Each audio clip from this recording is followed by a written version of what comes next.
Receiver মডেলটা ready করেছি, এইভাবে দেখতে হয়েছে।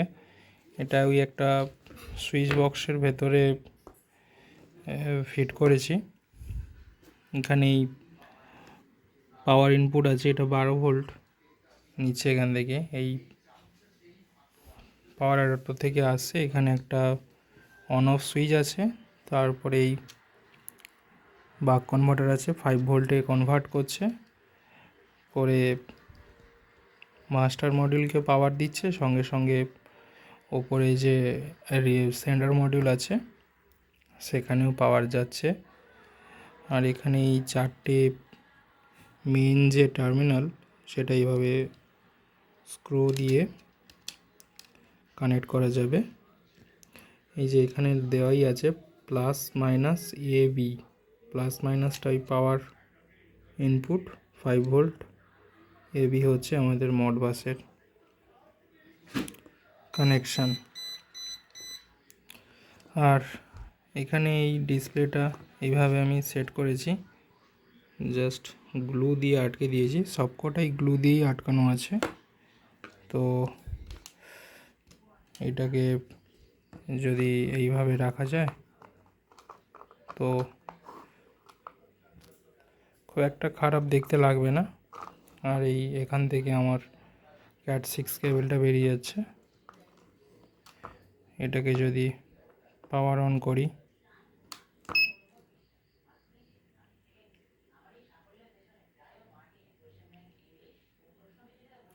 কিছু সেন্সার ওয়াইফাই কানেক্ট নিচ্ছে, তার স্ট্যাটাস দিচ্ছে। এই আইপি অ্যাড্রেসটা এখন দেখালো, সার্ভার যেখানে মনিটর করা যাবে সেটা স্টার্ট হলো।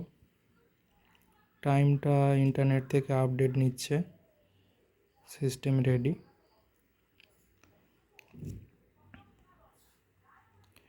এই এসপিবির টেম্পারেচার এখন 25, রুম টেম্পারেচার 30, হিউমিডিটি 82 আছে, লাক্স 0, মানে সানলাইট একদমই নেই, 0%। তারপর ওদিকে ডেট ফেট টাইম দেখাচ্ছে। যাই হোক, এখানে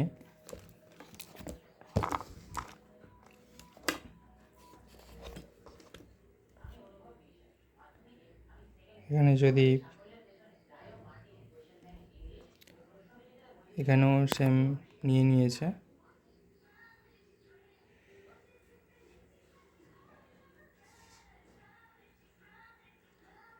এখানে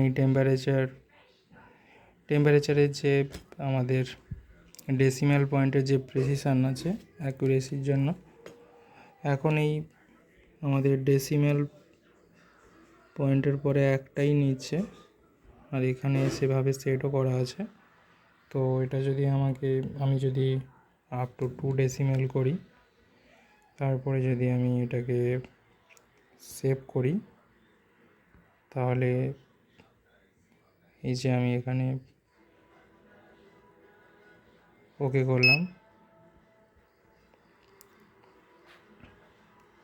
তো 2 ডেসিমাল পর্যন্ত নিয়েছে। ওকে, যদি এটাকে নানও করে দিই তাহলে একেবারে ইন্টিজার ভ্যালু দেবে এইভাবে।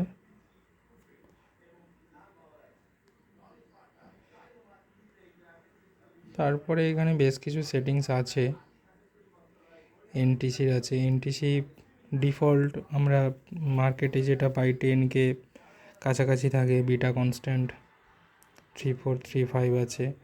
অফসেট এখানে সেট করা যায়, যদি কখনো মনে হয় যে এনটিসি ভ্যালু গড়মিল হচ্ছে, তো তখন প্লাস ভ্যালু মাইনাস ভ্যালু দিয়ে এখানে অ্যাডজাস্ট করে দেওয়া যাবে।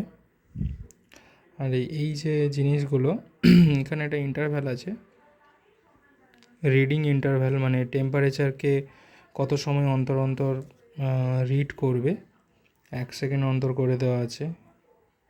এখানেও এনটিসি যে এটাও 1 সেকেন্ড করে দেওয়া আছে। লাক্স যেটা, এটা অটো করা আছে, এটা ম্যানুয়ালেও করা যেতে পারে। ম্যানুয়ালে করলে এখানে ম্যাক্সিমাম মিনিমাম সেট করতে হবে, করলে সেই অনুযায়ী নেবে। তারপরে রিডিং ইন্টারভ্যাল আছে, এটাও কত সময় অন্তর অন্তর রিড করবে। আপডেট থ্রেশহোল্ড মিনিমাম, মানে এটা মিনিমাম কতটুকু ভ্যালু হলে চেঞ্জ হবে, আপডেট করবে, কত সময় অন্তর সেভ করবে।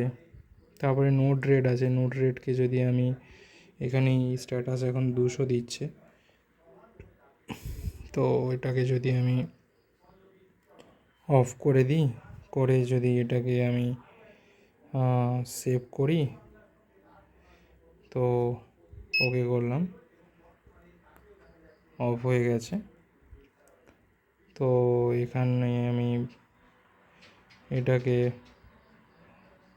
অন করে দিলাম।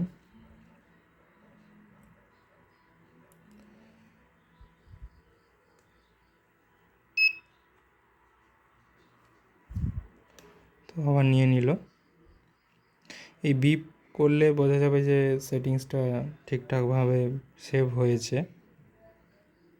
তারপরে এখানে এই RS485 যে মডবাস, তো এখানে একটা এলইডি ব্লিঙ্ক করছে, এই যে।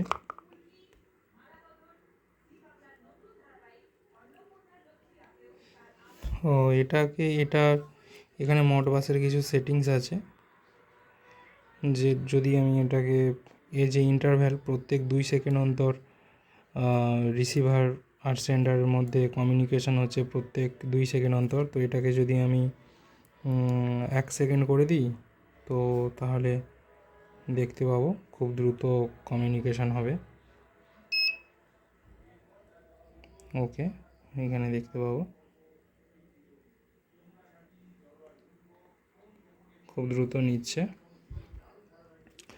তো 1 সেকেন্ড করার কোনো প্রয়োজন নেই, এটা মোটামুটি 5-10 সেকেন্ড, 2 সেকেন্ড ঠিকঠাক আছে, কারণ খুব দ্রুত মেজারমেন্ট করেও কোনো লাভ নেই।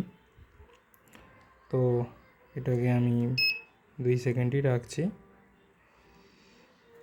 তারপরে এটা তো এখানে কিছু আইডি আছে, মানে অ্যাকচুয়ালি মডবাসে অনেকগুলো ডিভাইস একসঙ্গে কানেক্ট করা যায়, তো প্রত্যেকটা ডিভাইসের আইডি সেট করা যায়।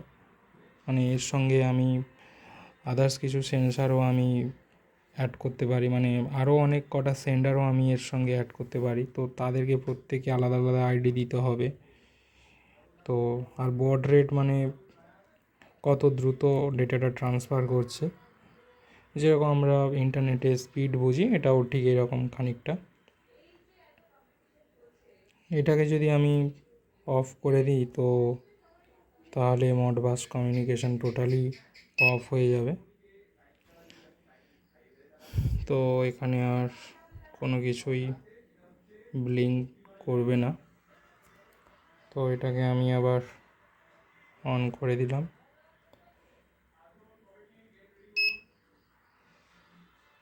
তো আবার কমিউনিকেশান শুরু হয়ে গেছে। যাই হোক,